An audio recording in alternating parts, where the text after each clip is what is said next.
বসে একটু চিবায় আপনার সন্তানের জিহ্বার ভিতরে অথবা তালির ভিতরে লাগা দিয়ে, এর নাম হলো তাহনিক করা। 3 নাম্বার, সুন্দর একটা নাম রাখা। ট্যাবলেট না, ট্যাবলেট না, নাম রাখে না ট্যাবলেট। হ্যাঁ, নাম রাখে তো ডিজিটাল জামানা ভাই, নাম রাখে টেপু, টিপু, কথা বলে আছে না এরকম? জনি, ছনি, রনি, বনি, ওমি, নামের কি স্টাইল, দুই করে নাম রাখবে মিলায়া, বুলু, টিলু, আছে না? কি নামের বাহার, একটু সুন্দর নাম রাখেন ভাই, ইসলামিক নামগুলো রাখেন। আল্লাহ যেন আমাদের হেদায়েত দান করে। নামটাও একটা মানুষের অনেক কিছু, সুন্দর একটা নাম রাখবেন। আল্লাহ হেদায়েত দান করুন, জোরে বলেন আমিন। এরপরে সন্তানকে দ্বীনি ইলম শিক্ষা দিতে হবে, কোরআন সুন্নাহর জ্ঞান শিক্ষা দিতে হবে। ছেলে হোক আর মেয়ে হোক, দ্বীন শিখাবেন। এরপরে যদি 2টা ছেলে হয় অথবা 2টা মেয়ে হয়, 2টা মেয়ে হলে বিছানা 2টা, অথবা একটা খাটেও যদি হয় কম্বল 2টা। এক কম্বলের নিচে 2 বোন ঘুমানো যাবে না, এক কম্বলের নিচে 2 ভাই ঘুমানো যাবে না, কম্বল আলাদা হতে হবে। কথা আপনি তো পারলে 4 বেটাকে এক কম্বলের ভিতরে তো কেন ভাই, এটা সিস্টেম আছে। ইসলাম অনেক সুন্দর, বুঝতে পারলেই ভালো লাগবে। আল্লাহ যেন আমাদের বুঝদান করেন, জোরে বলেন না আমি। চলেন না বাজানের সামনের দিকে নিয়ে যায়, অনেক কথা বলার আছে, বলতে গেলে অনেক সময় লাগবে। আপনাদেরকে আমি এত কষ্ট দিতে চাই না। লোকমানে হাকিম ডেকে বলে, হিয়া বোনাইয়া, হে আমার বৎসর কলিজার টুকরা সন্তান, লা তুশরিক বিল্লাহ, আল্লাহর সাথে কখনো কাউকে শরীক করা যাবে না। ইন্না শিরিকা লা যুলমুন আযীম, এই শিরিক হলো সবচাইতে বড় জুলুম, সবচাইতে বড় অপরাধ। সব পাপের বড় পাপ নাম হলো শিরিক। নাম হলো কি? শিরিক। বড় শিরিকগুলোকে শিরিকে আকবর বলা হয়, ছোট শিরিকগুলোকে শিরিকে আসগর বলা হয়। শিরিক হলো মোট 42 প্রকার, এগুলোকে ভাঙলে আবার 72 প্রকার হয়। সর্বমোট হলো 120 প্রকার। বলতে গেলে 2-3 ঘন্টা লাগবে, এত সময় কই আপনাদের হাতে। এ বাজান গো আমার, আমাদের সমাজে অসংখ্য শিরিকে ভরা। বলেন তো মাজারে সেজদা দেওয়া কি শিরিক? কথা বলেন। আল্লাহ ছাড়া এই মাথা দুনিয়ার কোন মাজারে নত হবে না। আপনি মাজারে নত করে মাথা নত করে কি চান? একটা বেটা দে রে বাবা, একটা বেটা দে। তুই না বেটা দিলে আপা বেটা দে দেখে। কথা বলে না কেন? মাজারে পিসাবের ক্ষমতা কে আছে? ছেলে মেয়ে দিতে পারে। ছেলে মেয়ে দেওয়ার একমাত্র মালিক কে? ইব্রাহিম খলিলুল্লাহ 86 বছর বয়স পর্যন্ত আল্লাহর কাছে ডেকে বলেন, রব্বি হাবলি মিনাস সলিহিন, আল্লাহ আমাকে একটা সৎপুত্র দাও, নেককার সন্তান দাও। আল্লাহ তাআলা 86 বছর বয়সে তাকে একটা সন্তানের সুসংবাদ দিলেন। সুবহানাল্লাহ। ইব্রাহিম খলিলুল্লাহ যদি 86 বছরে বাবা হতে পারে, তাহলে সন্তান যদি চাওয়া লাগে আল্লাহর কাছে চাইতে হবে, কোন মাজারে না, ছাগল মান্নত তুইয়া না। কথাকে বোঝেন? চাইবেন কার কাছে? ফাইদা ফারাগাতা ফানসাব ওয়া ইলা রাব্বিকা ফারগাব। বান্দা যখন তুমি নিঃস্ব অসহায় দুর্বল হইবা, তোমার শূন্য হাতটা আমি আল্লাহর দিকে পেতে ধরো। তাহলে চাইতে হলে আল্লাহর কাছে চাবো, যাই নামাজে সিজদা দিয়ে চাইবো। কিন্তু কোন মাজারের কাছে কিছু চাওয়া যাবে? সিজদা মাজারে নয়, সিজদা হবে মসজিদে। কোথায়? কোন পীরের পায়ে সিজদা দেওয়া যাবে না। অনেকে দেখবেন তারা বাবা, সারা বাবা, গামছা বাবা, লাউ বাবা, কদু বাবা, এদের পায়ের নিচে সিজদা দেয়। বলে তো বাজান, পীরের পায়ের নিচে সিজদা দেওয়া কি শিরক? আল্লাহ ছাড়া এই মাথা দুনিয়ার কারো কাছে নত করা যাবে? ইয়্যাকা না'বুদু ওয়া ইয়্যাকা নাস্তাঈন, তোমার ইবাদত করি, তোমার গোলামি করি, সাহায্য তোমার কাছে চাই। আর আপনি গেছেন তালাব্বা সালা বাবার কাছে। কথা বলেন না? মাথার চুলে যাক, হাতে গাঞ্জার পট, সালাদিন দাদাকে তবিল থাকে, সব দেখা যায়। মানুষ কয় হুজুর এটা বড় পীর, আজে বাজে গান গায়, লাফালাফি করে। কয় সবকিছু ছাড়িয়া তোরা বাবার চরণ ধর, আয়না বসাইয়া দে তোর কলবের ভিতর বাবা। আছে না নাই? এরকম ভণ্ড আছে না নাই? কত বীর আছে বাজান, গাঁজা খায় মোজদারে লাল বানাইছে, টস লাইট বারে মুখ খুঁজে পাওয়া যায় না, বগলের চুল দিয়ে বেরিবার হয়েছে। আর সুন্দরবনে বসলে বান্দরবনে কি অবস্থা? এমন মাজার আছে গাঁজা খাওয়ার আসর, এমন কায়দায় গাঁজার কলকিতে টান মেরে ধুয়ে ছেড়ে দেয়। রাস্তায় পুলিশও দাঁড়িয়ে থেকে মনে করে মনে হয় ওরসের রান্না চলছে। আছে না নাই? এই ওরস শরীফ লেখা আছে পবিত্র ওরস শরীফ, আর সেখানে যায়া গান গায় উদাসীন শারমিন। তালা খুইলা দে বাদশা ভাই, তালা খুইলা দে, রহমতেরই চাবি দিয়া তালা খুইলা দে। রাত 12টা 1টা 2টা বাজে কিসের তালা খুলবি? পান বাজারে ওর কি দোকান আছে? কি ভণ্ডামি সমাজে আছে না নাই? নারী পুরুষ একত্রে গান গায়, বাবা আমি তোমাকে ভালোবাসি, তোমার চরণ চুমিতে বাবা তোমার কাছে আসি গো বাবা আমি তোমায় ভালোবাসি। যে মহিলা স্বামীকে বাদ দিয়া পীরের ফাঁকা পায়ে চুমা খায়, ওই নারীর চরিত্রে ঠিক না। আপনার বউ মাজারে, আপনি কি দুর্বল? কথা কর না কেন? আপনার বউ বলে শোন আমি তোর পীর, পছন্দ হয় না এদিকে পীরের কাছে যা, কি শিখবি? আয়েশা, ফাতেমা, খাদিজা, হাজেরা, আসিয়া, মারিয়ম, এই নারীদের জীবনী কিনে দেবেন, যেগুলো সব জান্নাতি নারী। এদের জীবনী পর, এইভাবে জীবন গড়, তারপরে ভোর জান্নাতের রাস্তা ধর। খবরদার কারো বউ যেন মাজারে না যায়। কষ্ট পাচ্ছেন আপনারা? এক মাজারে দেখি ডাবের কাছে ঝুলে রাখছে ইট। কেন? হুজুর যে মহিলা নিয়ত করে ঝুলে গেছে, ইট ঝুলে রাখলে ইটটা যেমন ভারী হয়, কিছুদিন পরে ওই মহিলার পেটও ভারী হয়। আমি তখন বললাম যে মহিলাদের বিয়ে হয়নি, এরা যদি 2-1 জন ঝুলে রাখে আর পেটে কি ভারী হবে? আচ্ছা আপনাকে ভাষা বোঝেন নাকি রাগ করেন? সেই ভণ্ডদের কাছে যাওয়া যাবে? হাই রে ওদের গান কয়, আমি পাগল দিওয়ানা হয়েছি, মুর্শিদেরই প্রেমে পড়েছি। স্বামীর প্রেমে পড়ে না, কার প্রেমে পড়ছে? পীরের প্রেমে। তাহলে এই বউরে পিটানোর দরকার আছে না? না। আল্লাহ যেন নারীদের হেদায়েত দান করেন, জোরে বলেন আমিন। তাহলে মাজারে সেজদা দেওয়ার শিরিক, পীরের পায়ে সেজদা দেওয়ার শিরিক, নেতার পায়ে সেজদা দেওয়ার শিরিক। আল্লাহ ছাড়া এই মাথা দুনিয়ার কারো কাছে নত করা যাবে না, যাবে না। শোনেন শোনেন শোনেন, এই হাত টিয়ে বাকিকে দেখায়, কবিরাজকে দেখায়, আছে না? বাক্য গণনা করা কি শিরিক? আপনার তকদির আগামীকাল কি আছে আল্লাহ ছাড়া কেউ জানে? অনেকে বলে আংটিতে সব সমস্যার সমাধান। ওই যে শেষ দর্শন লিটন দেওয়ান চিস্তি, আপনি কি মামলায় হেরে যাচ্ছেন, বিদেশে যেতে ভয় পাচ্ছেন, দাম্পত্য জীবন অসুখী, আজকে আসুন শেষ দর্শন, আজমেরি জেমস হাউস, লিটন দেওয়ান চিস্তি, আছে না? এক আংটিতে যদি এত সমস্যার সমাধান হয়ে যায়, বাজান বলেন তো, অত আংটি বিক্রি করে খাওয়ার কথা না। এই আঙ্গুল এই হাতে 5টা, এই হাতে 5টা, 10টা আঙ্গুলে 10টা আংটি ব্যবহার করে বাংলাদেশে 1 নাম্বার ধনী হয়ে যেত। এগুলো ভণ্ডামি ছাড়া আর কিছুই নয়। এরপরে দেখবেন ট্রাকের পিছনে সেরা স্যান্ডেল ঝুলানো, কেন? কয় দুর্ঘটনা থেকে বাঁচার জন্য। স্যান্ডেলের উপরে ভরসা না, ভরসা কার উপর? এরপরে শনিবার মঙ্গলবার বিয়ে করা হয় না, এগুলো দিন নাকি শুভ না, এগুলো ভাবা যাবে না। সন্ধ্যার পরে শ্রমিককে টাকা দিতে চায় না, ধনী কেন? ধনী নাকি যদি শ্রমিককে সন্ধ্যাবেলায় টাকা দেয় তাহলে নাকি গরিব হয়ে যায়। এগুলো ধারণা করা কথা কয় না।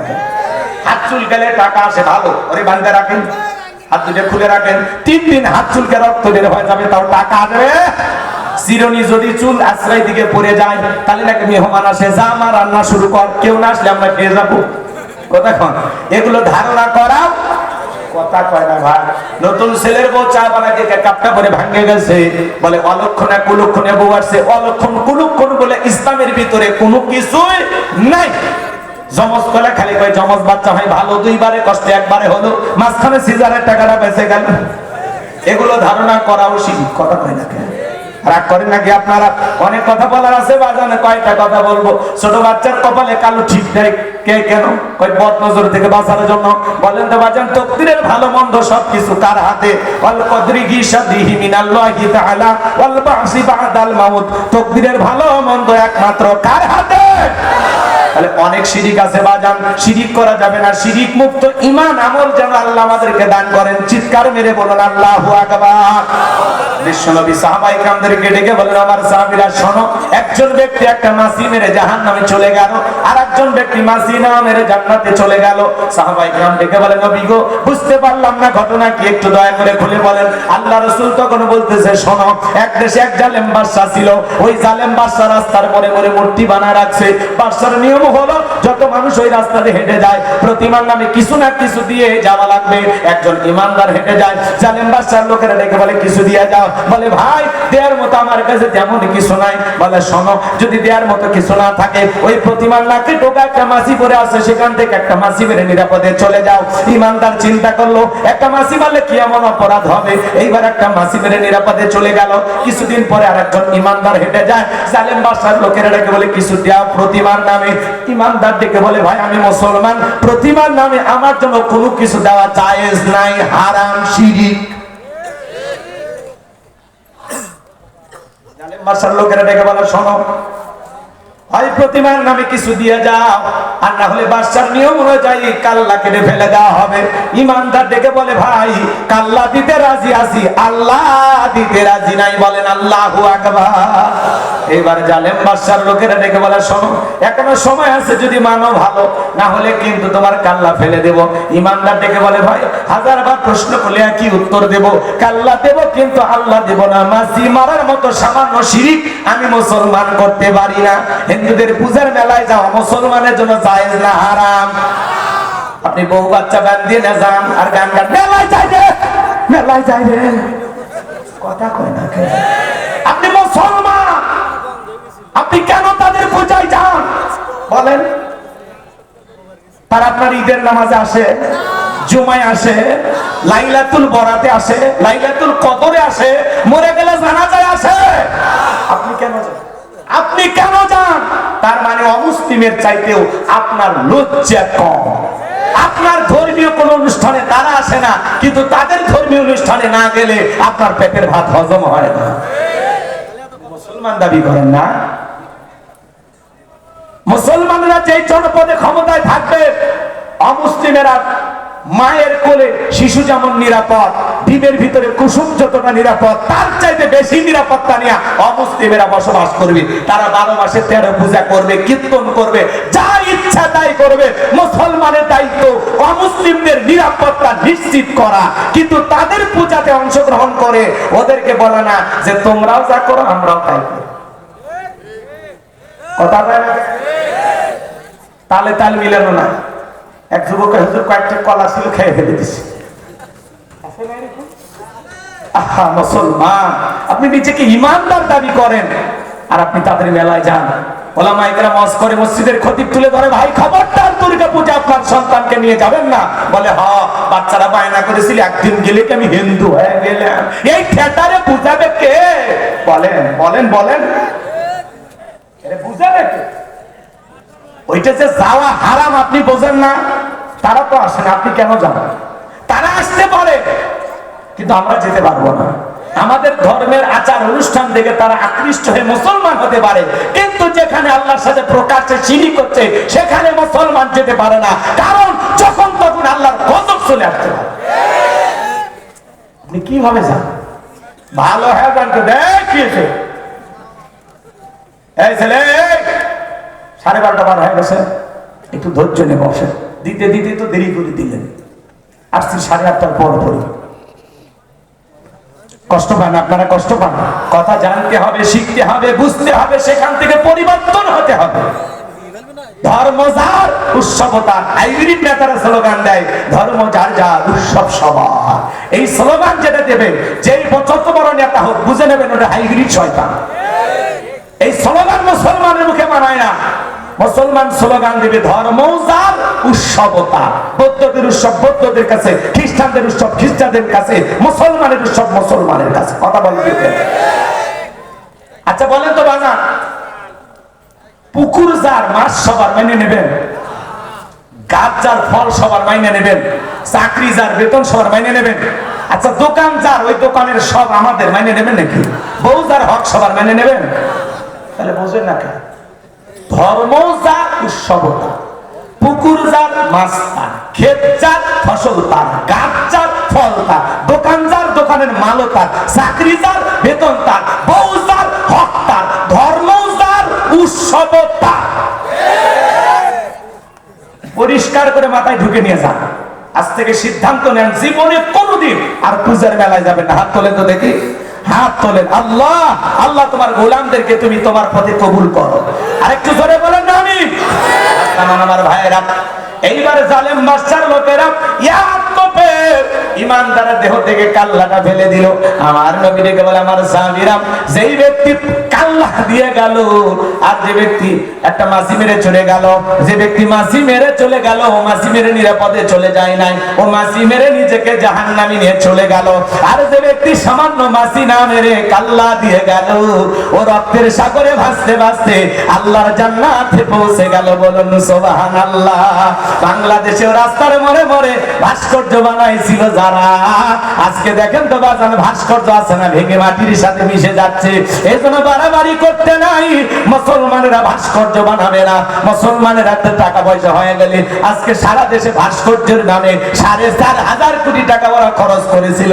যে দেশে মানুষ খাইতে পারে না, কত বেকার মানুষ আছে, কর্মস্থান নাই, যদি ওই টাকাতে মসজিদ মাদ্রাসা বানাইতো, বেকার যুবকদের জন্য মিল ইন্ডাস্ট্রি বানায়া দিত, গরিব দুঃখী মানুষকে সহযোগিতা করতো, অভাবগ্রস্ত মানুষকে টাকা দিয়ে সহযোগিতা করতো। কত নারী 500 টাকার বিনিময়ে দেহটা বিক্রি করে পেটের ভাত জোগাড় করে, সেই নারীদের জন্য যদি কর্মস্থানের ব্যবস্থা করে দিত, বিকাশ হয়ে তার বাবার কবরে সব পৌঁছে যেত।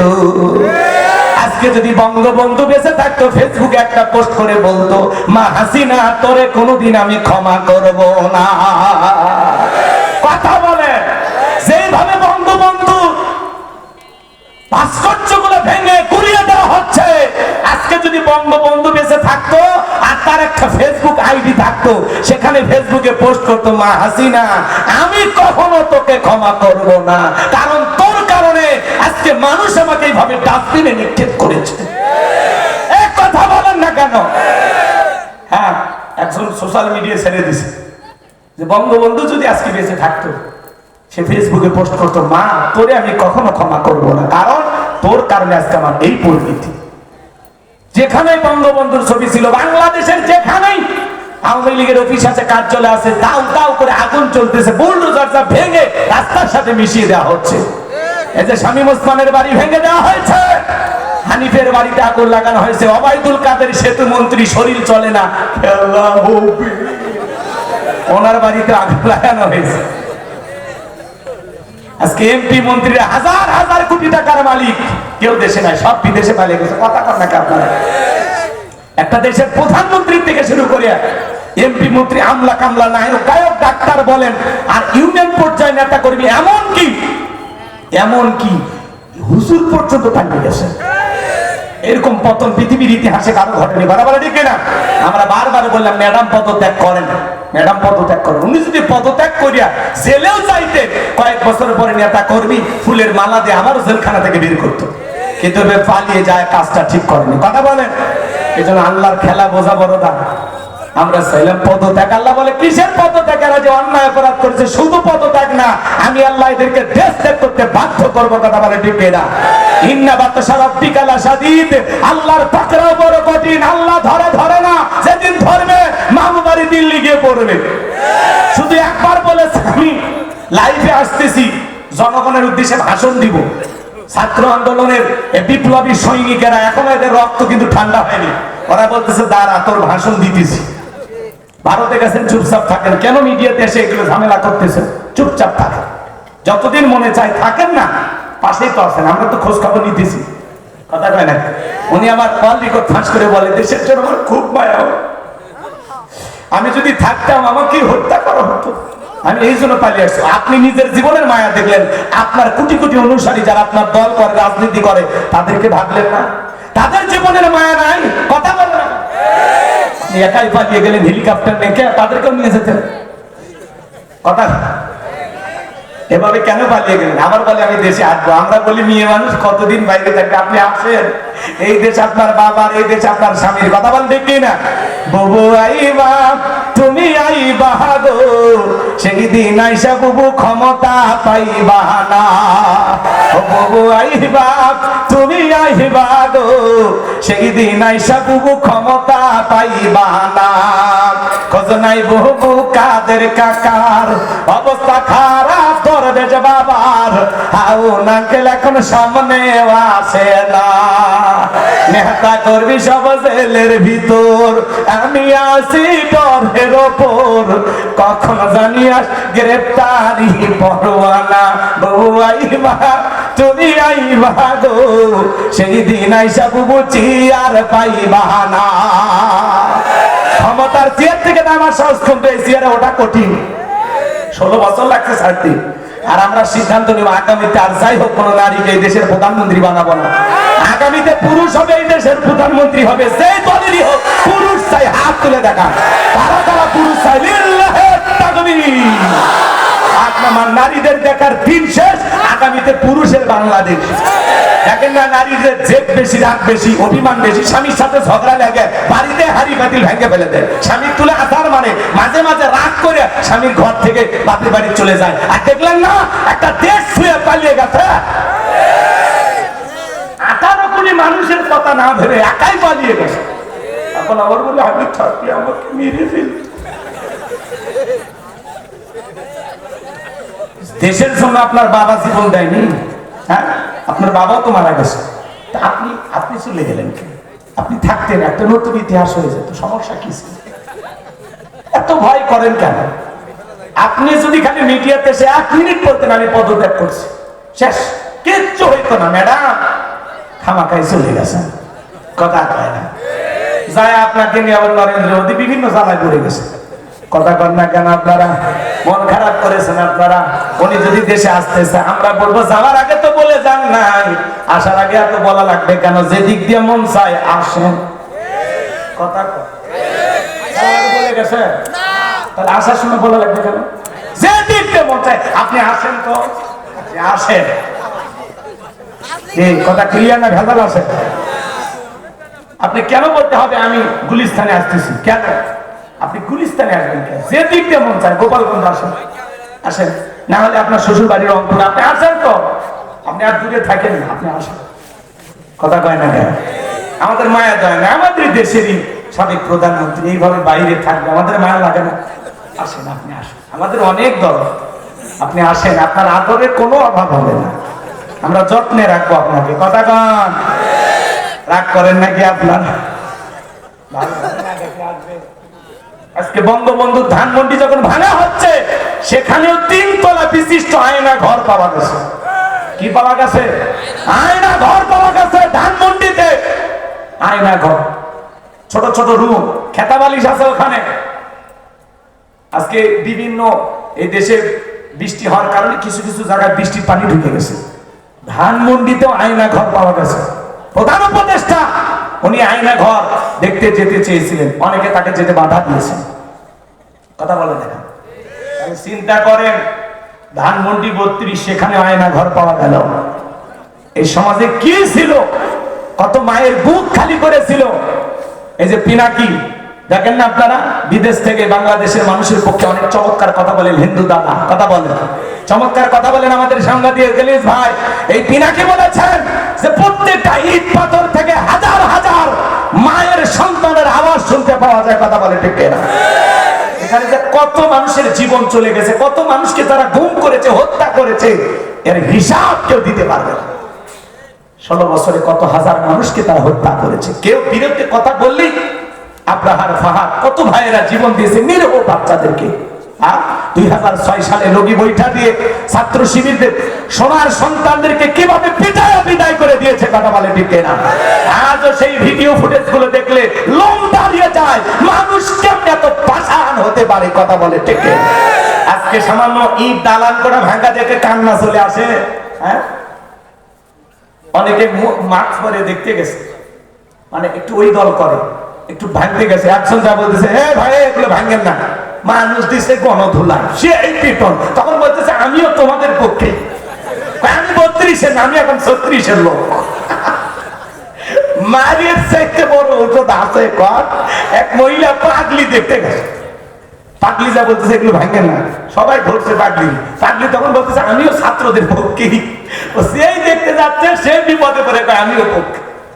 তাহলে যাওয়ার দরকার কি বাবা? এই সমাজে যারা আয়না ঘর বানিয়েছে, যারা হাজার হাজার মায়ের বুক খালি করেছে, বিচার বহির্ভূত হত্যাকাণ্ড ঘটিয়েছে, তাদেরও বিচার বাংলার মাটিতে হবে ইনশাআল্লাহ। আর এই দুনিয়ার জমিনে যদি বিচার না হয়, আল্লাহর আদালতে আল্লাহ ওদেরকে ছাড় দেবে না, কথা বলে ঠিক কিনা? কারা কারা বিচার চান 2 হাত তুলে দেখান তো দেখি। লিল্লাহে তাকবীর। যারা অপরাধী তাদের ক্ষমা নেই, যে যে চলবে, আলোচনা চলবে, দোয়া করবো না ছেড়ে দেবো। তাকবীর দেন, লিল্লাহি তাকবীর। আমার ভাইরা গভীর মনোযোগ দিয়ে কথাগুলো শুনে যান বাজান। এই জন্য যে কথা বলতে চাচ্ছিলাম, লোকমানে হাকিম তার সন্তানদেরকে ডেকে বলেন, ইয়া বুনাইয়া, হে আমার বৎস, আমার কলিজার টুকরা সন্তান, লা তুশরিক বিল্লাহ, আল্লাহর সাথে কখনো কাউকে শরীক করবা না।